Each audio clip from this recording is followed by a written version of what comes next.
عبدالعزیز بھائی کیسے ہیں آپ؟ ٹھیک ٹھاک ہیں؟ یہ کائنڈلی چیک کیجیے گا، یہ حدیث جو لکھی ہے 2 نفل پڑھنے کی، یہ نماز وتر کے بعد، یہ بتائیے گا کائنڈلی اس کے بارے میں۔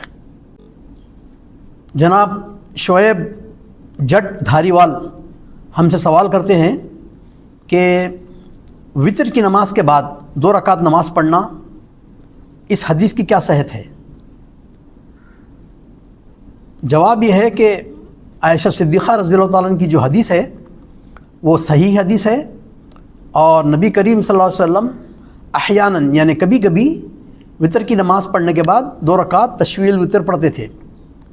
بہت سارے صحابہ کی ایک جماعت ہے جس میں ابو بکر صدیق رضی اللہ تعالیٰ عنہ، عائشہ صدیقہ رضی اللہ عنہا،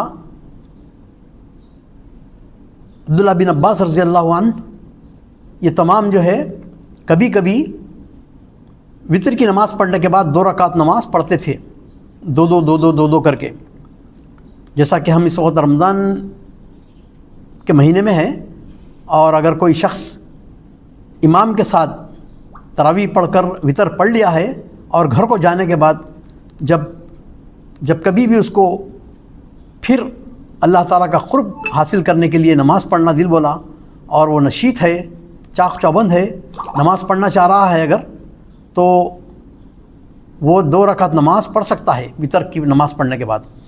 شرط یہ ہے کہ دو پڑھنے کا حکم ہے، اور وتر کی نماز پڑھنے کے بعد پھر کوئی وتر نہیں ہے، اور ایک حدیث بھی ہے۔ تو جو لوگ وتر کی نماز پڑھنے کے بعد نماز پڑھنا چاہتے ہیں 2 رکعت، دو کر کے نماز پڑھ سکتے ہیں۔ ھذا واللہ اعلم۔